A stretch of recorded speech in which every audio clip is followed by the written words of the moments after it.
I need to go to bed. I need to take a nap. This quarantine is getting to me, y'all. Hi guys, welcome back to my channel, or if you're new to my channel, hello, my name is Tara, and today alone I have filmed 3 music react videos. I am going through musical whiplash right now. I reacted to the Sam Smith Demi Lovato song. I just got done reacting to Lindsay Lohan's song, which you may hear before or after this, I don't know.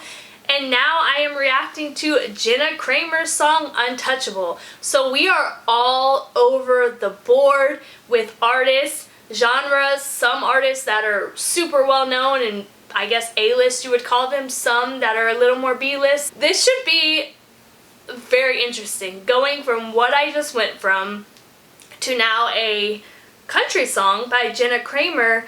Here's my thing with Jana Kramer.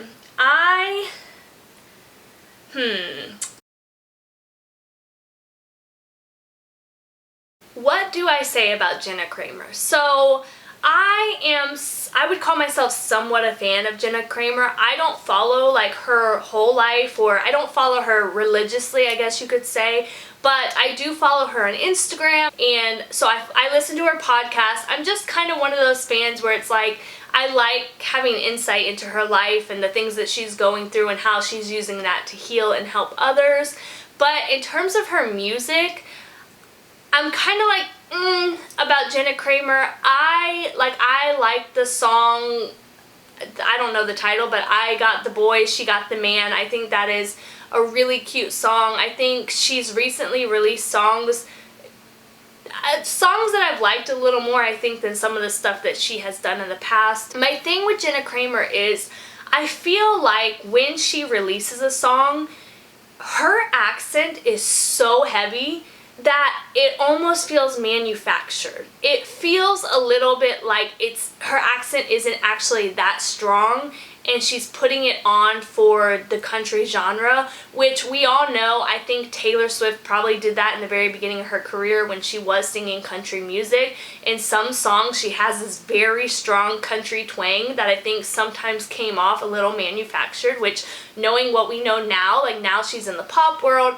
her accent isn't as strong. I don't read too much into that because I am from a very like country town, and sometimes my accent comes out to play, sometimes it doesn't. So I don't really read into those things so much, but I guess just having that experience, because speaking from my own personal experience, knowing that the accent comes out to play, I feel like when I listen to Jana Kramer talk, I hear her accent, but when she puts out a song, it just sounds so heavy, if that makes any sense. And maybe that is her real accent, and maybe like this whole thing I just said, it sounds like complete bullshit. That could be 100%, like I'm open to that. I just feel like sometimes it kind of takes away from the song for me, because I'm so distracted by what seems like this heavy put on of an accent. But all of that to say, I didn't even need to say that. I just wanted to put it out there that I think a lot of times her lyrics and the messages behind her song are so beautiful. I just personally get distracted by it not necessarily feeling authentic, if that makes sense. So, y'all, did I really just do that whole thing calling her Jana Kramer? It's Jana Kramer. I need to go to bed. I need to take a nap. This quarantine is getting to me, y'all. Okay, so her newest song, Jana Kramer, Untouchable. Let's give it a listen. I give myself away. I need to know that you mean what you say. I like it.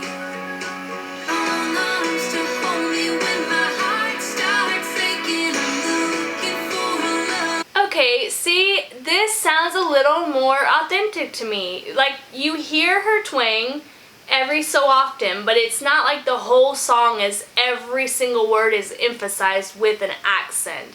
I like this. I like the lyrics. I like the feel of it. I did hear from her that she wrote this song, I believe it was 10 years ago, when she was very much single, living in an apartment. And I feel like you can kind of hear that. It kind of sounds a little bit like old school country music without all the influences of everything that she has been through in the industry and throughout her life. And it sounds like a very simple country song.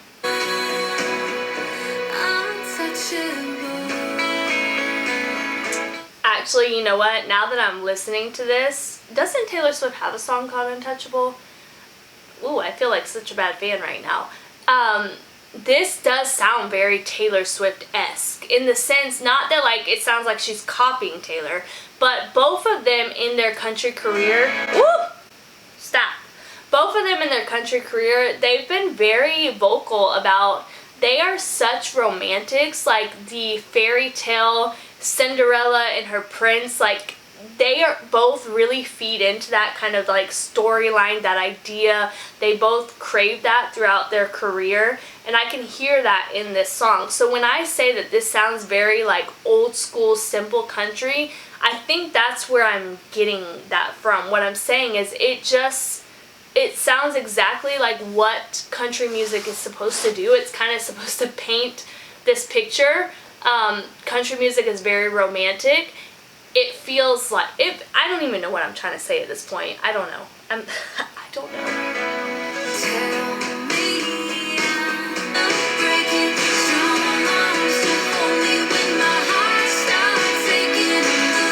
I love that lyric. Strong arms to hold me. I don't even remember it now. When my heart starts shaking. Ooh, I love that.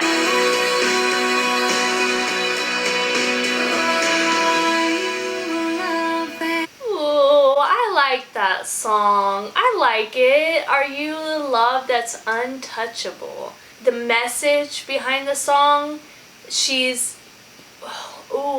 know, because I follow her podcast and I listen to her and her husband's story so closely, it makes it all the more heartbreaking because the whole song is talking about she wants a relationship that even when it's crumbling, the earth is shattering, like he'll stay there, he'll hold her with her strong arms, a love that's untouchable, that despite everything that's going on and the hurt that has happened and everything that they go through, it's untouchable to the outside world. Nothing will break them.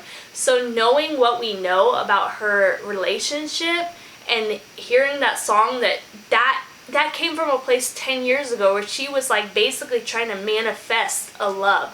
She was trying to say, this is what I'm looking for. I'm looking for somebody that is going to hold me when I need to be held and somebody that's not going to run when it gets hard. It makes the song so much more impactful. And I just saw yesterday that she said in an interview that she felt like right now was the perfect time to release the song. And I think she's right. I think she released a song basically about like staying through the hard times. Whenever her and her husband aren't like right in the thick of it, they've been healing for a while now, and they seemingly are getting to a better place where he has been faithful, I think, for the longest period of time, or I don't know what they call it, but in sex addiction, I think it's still like sober. And not only that, but we're going through this pandemic. We are in this quarantine period of our lives. So literally the whole world is like falling apart around her, around everybody, and all they have is each other and their little family, and they're making it work and they're sticking it out. So I 100% agree that she released it at the perfect time. This was such a good time to release a song like this. So I enjoyed it. I don't listen to a lot of country music anymore just because I'm not loving what is being put out in country music, to be honest with you. But this is a song that I will add to my playlist and I will listen to it when it comes on. So I'm a fan of this song from Jana Kramer. It might be my favorite Jana Kramer song. Jana Kramer song that she's ever released. So I'm a fan. Let me know what you guys think. I don't know why every time I say that I want to say let me know what you think. Leave a comment down below, subscribe, let me know videos that you want to see in the future, and I will see you guys in the next one. Bye.